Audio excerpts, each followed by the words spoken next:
Friends, வணக்கம். Welcome to happy home makers kitchen. எல்லாரும் நல்லா இருக்கீங்களா?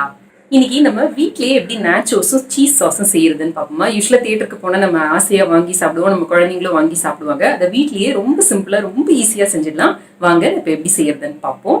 நம்ம கடைகள்ல வாங்குறதுல அந்த மக்காச்சோள மாவோட கொஞ்சம் மைதா மாவும் சேர்த்து செய்யறாங்க. நான் இன்னைக்கு வந்து வெறும் மக்காச்சோள மாவுல தான் செஞ்சிருக்கேன். உங்களுக்கு அப்படி வேணும்னா நீங்க பாதிக்கு பாதி மைதா மாவோ இல்ல கோதுமை மாவோ போட்டு கூட பிசைஞ்சுக்கலாம். அப்படி போட்டு பிசைஞ்சிங்கன்னா உங்களுக்கு அந்த ஓரெல்லாம் வந்து வெடிப்பு வெடிப்பா வராம ரொம்ப ஸ்மூத்தா சப்பாத்தி மாதிரியே வரும்.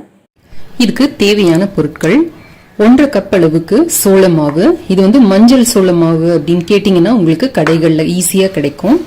இது வந்து 200 கிராம் அளவுக்கு, கப் அளவுல கிட்டத்தட்ட 1.5 கப் வருது. நீங்க எந்த கப்ல அளக்குறீங்களோ அதே கப்பு அதே அளவு தண்ணி எடுத்துக்கோங்க. ஸோ நான் 1.5 கப் அளவுக்கு தண்ணி எடுத்திருக்கேன். இதுக்கு தேவையான அளவு உப்பு, எண்ணெய் பொரிக்கிறதுக்கு, அப்புறம் இதுல கொஞ்சம் விடுறதுக்கு 1 டீஸ்பூன் அளவுக்கு. இப்போ இதுக்கு தேவையான அளவு உப்பு இதுல சேர்த்துக்கிறேன். ஒரே 1 டீஸ்பூன் அளவுக்கு எண்ணெய், இதுல 1 டேபிள் ஸ்பூன் அளவுக்கு மாவு எடுத்து போட்டு நல்லா இதுல முதல்ல கரைச்சிக்கலாம். இந்த மாதிரி செய்யறதுனால நமக்கு ரொம்ப கட்டி தட்டாம இருக்கும். இப்போ இதை அடுப்புல ஏத்திடலாம். தீய மிதமா வச்சுக்கிட்டு இதை நல்லா முதல்ல ஒரு கஞ்சி பதத்துக்கு காய்ச்சிக்கலாம். நல்லா கொதிக்க ஆரம்பிக்கட்டும். குழந்தைங்களுக்காக செய்யறதுனால இன்னும் கொஞ்சம் மஞ்சள் கலரா இருந்தா அட்ராக்டிவா இருக்கும்னு நினைச்சீங்கன்னா நீங்க இதுல ஒரு 2 சிட்டிகை அளவுக்கு மஞ்சள் தூள் சேர்த்துக்கோங்க. தண்ணி இந்த மாதிரி நல்லா கொதிக்க ஆரம்பிக்கிறப்ப நம்ம மாவை கொஞ்சம் கொஞ்சமா சேர்க்க ஆரம்பிக்கலாம். உடனே கிளறாம அப்படியே விட்டுடுங்க. இந்த தண்ணி நல்லா கொதிச்சு பொங்கி மேல வரட்டும். தீ வந்து மிதமாவே இருக்கட்டும். இந்த மாதிரி நல்ல மேல பொங்கி வர்றப்ப அடுப்பை ஆஃப் பண்ணிடுங்க. பண்ணிட்டு இதை லேசா கிளறி விடுங்க. ஜஸ்ட் இந்த தண்ணியும் மாவும் கலந்ததுன்னா போதும், ரொம்ப எல்லாம் கலக்க வேண்டாம். குக்கர்ல கேஸ்கட்டும் வெயிட்டும் போட்டு இதை மூடிடுங்க. இப்ப இது நல்லா தொட்டா தொட முடிகிற அளவுக்கு லியூக்வார்ம் ஆகுற அளவுக்கு எடுத்து வச்சிடலாம், ஆறட்டும். இப்போ சூடு நல்லா குறைஞ்சிருக்கு, திறந்துக்கலாம். இப்ப இதுல இன்னும் 1 டீஸ்பூன் அளவுக்கு எண்ணெய் சேர்த்துக்கோங்க. நம்ம கிட்ட இஞ்சி பூண்டு இடிக்கிறதுக்கு ஒரு கல்லு வச்சிருப்போம் பாத்தீங்களா, அந்த கல்லோ இல்ல நம்ம சப்பாத்தி குழவியோ ஏதோ ஒண்ணு எடுத்து நல்லா இப்படி இடிச்சு விட்டுக்கோங்க. இந்த மாதிரி செய்யறதுனால மாவு நல்லா சாஃப்ட் ஆகும். எங்கேயாவது கொஞ்சம் கட்டி இருந்ததுன்னா கூட அது கலந்துரும். மாவு வந்து நல்லா ஸ்மூத்தா இருக்கும். ஒரு ஸ்பூனால இந்த லைட்டா ஓரத்துல இருக்கிறது எல்லாத்தையும் இப்படி சேர்த்து கொடுத்து அப்படி லைட்டா இடிச்ச மாதிரி பண்ணீங்கன்னா மாவு நமக்கு நல்லா கலந்து கிடைக்கும். இப்போ கையில நம்ம மாவை நல்லா பிசைஞ்சுக்கலாம். மாவும் தண்ணியும் ஈக்குவல் அமௌண்டா எடுத்தீங்கன்னா சரியா இருக்கும். அப்படி ஒருவேளை உங்களுக்கு போட்டு திரட்டுறப்ப ரொம்ப ட்ரையா இருக்கிற மாதிரி இருந்தீங்கன்னா கொஞ்சம் கொஞ்சமா, அதாவது 2-3 டிராப்பா நீங்க வந்து தண்ணி தெளிச்சு தெளிச்சு பிசைஞ்சு நீங்க வந்து மாவை ஸ்மூத் ஆக்கிக்கலாம். இப்ப இதுல இருந்து நம்ம சப்பாத்தி மாவுக்கு பிரிப்போம் பாத்தீங்களா, அந்த மாதிரி சின்ன சின்ன உருண்டைகளா மாவை உருட்டி பிரிச்சு எடுத்துக்கோங்க. இந்த மாதிரி உருண்டைகளை உருட்டிட்டு ஒரு துணி போட்டு கவர் பண்ணி வச்சிருங்க, இல்லாட்டி காஞ்சு போயிடும். மாவை இந்த மாதிரி நல்லா தூவிக்கோங்க. நல்லா இந்த மாதிரி உருட்டிட்டு முதல்ல இப்படி தட்டையாக்கிட்டு அதுக்கப்புறம் கையிலேயே இந்த மாதிரி வச்சு லேசா தட்டினீங்கன்னா அந்த ஓரத்துல வந்து ரொம்ப கிராக்ஸ் வராம இருக்கும். இந்த மாதிரி கொஞ்சம் தூரம் தட்டிட்டு அதுக்கப்புறமா நம்ம சப்பாத்தி திரட்டுவோம் பாத்தீங்களா, அதே மாதிரி கட்டை வச்சு திரட்ட ஆரம்பிக்கலாம். இந்த பக்கமும் கொஞ்சம் கார்ன்ஃபிளவர் மாவு தூவிட்டு திரட்டிக்கலாம். இப்போ இதை நமக்கு விருப்பமான வடிவத்துல நம்ம கட் பண்ணி எடுத்துக்கலாம்.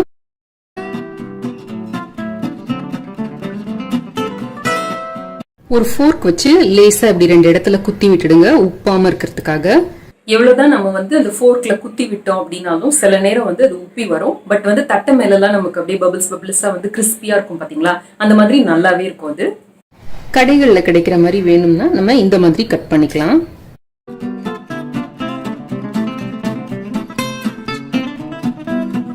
எண்ணெய் நல்லா காஞ்சதும் இது ஒண்ணா போட்டு பொரிச்சு எடுத்துக்கலாம்.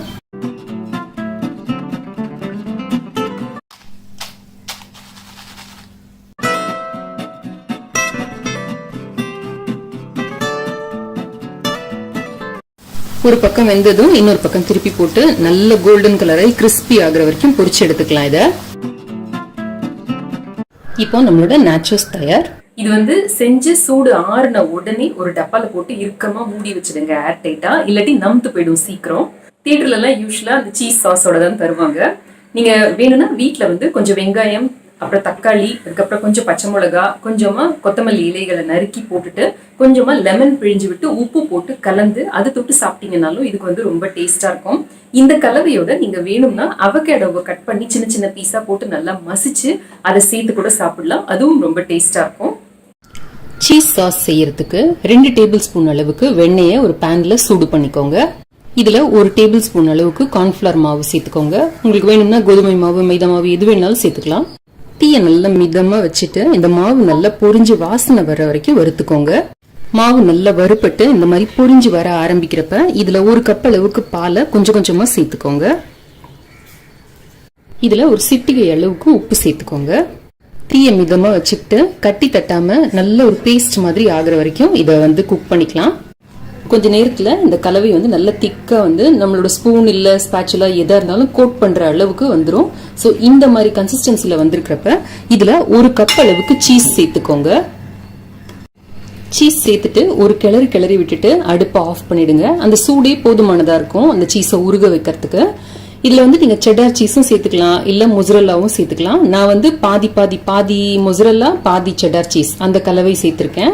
சீஸ் சேர்த்ததுக்கு அப்புறமா இந்த கலவையை வந்து அடுப்புல வச்சு சூடு பண்ணாதீங்க. இந்த சூடே போதுமானது இந்த சீஸ் நல்லா உருகி கலக்கிறதுக்கு.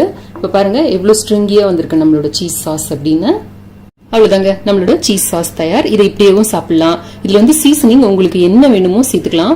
ஒரு சிட்டிகை அளவுக்கு கடுகு பொடி வேணா சேர்த்துக்கலாம், இல்ல கொஞ்சம் பச்சை மிளகா, இல்லாட்டி கொஞ்சம் ஹாலப்பினோ பெப்பர் இருந்ததுன்னா அது சேர்த்துக்கலாம், இல்ல மிளகு தூள் சேர்த்துக்கலாம், பூண்டு பவுடர் இருந்ததுன்னா அது சேர்த்துக்கலாம். சோ மானி தேனை பொன்மானி நம்மளோட விருப்பம், எது வேணாலும் சேர்த்துக்கலாம். நான் இன்னைக்கு 2 பச்சை மிளகாய பொடியா நறுக்கி இதுல சேர்க்கிறேன். உங்களுக்கு இது தயார் பண்ணதுக்கு அப்புறமா ரொம்ப திக்கா இருக்கிற மாதிரி தோணுச்சுன்னா கொஞ்சமா பாலை வெதுன்னு காய வச்சுட்டு இதுல கொஞ்சம் ஆட் பண்ணிக்கோங்க. நம்மளோட crispy nachos with cheese sauce தயார்.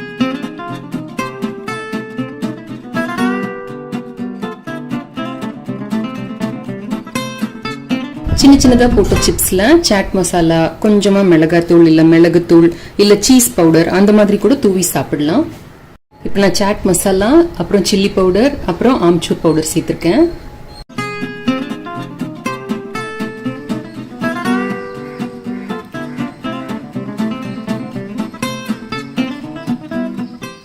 இப்போ முக்காவாசி வீடுகள்ல ஒர்க் ஃப்ரம் ஹோம் தான், குழந்தைங்களும் ஆன்லைன்ல தான் படிச்சுட்டு இருக்காங்க.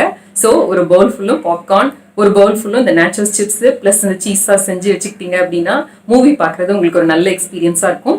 பாப்கார்ன் எப்படி வீட்லயே செய்யறது அப்படிங்கிறதுக்கான ரெசிபி லிங்க் நான் உங்களுக்கு கீழே டிஸ்கிரிப்ஷன் பாக்ஸ்ல கொடுக்குறேன். இந்த குயிக் ஸ்நாக்கை அவசியம் ட்ரை செய்து பாருங்க. ட்ரை செய்து பார்த்துட்டு உங்களோட கமெண்ட்ஸையும் ஃபீட்பேக்கையும் கீழே இருக்கிற கமெண்ட் செக்ஷன்ல எழுதி அனுப்புங்க. இந்த வீடியோ பிடிச்சிருந்ததுன்னா லைக் பண்ணுங்க, உங்க ஃப்ரெண்ட்ஸோடையும் ஃபேமிலியோடையும் ஷேர் பண்ணிக்கோங்க. நம்ம சேனலுக்கு சப்ஸ்கிரைப் பண்ணி ஹாப்பி ஹோம் மேக்கர் குடும்பத்தில் ஒரு அங்கத்தினரா சேர்ந்துருங்க. நம்மளோட மற்ற 2 சேனலான ஹாப்பி ஹோம் மேக்கர் கோலம் 2 பாருங்க, சப்ஸ்கிரைப் பண்ணுங்க, சப்போர்ட் பண்ணுங்க.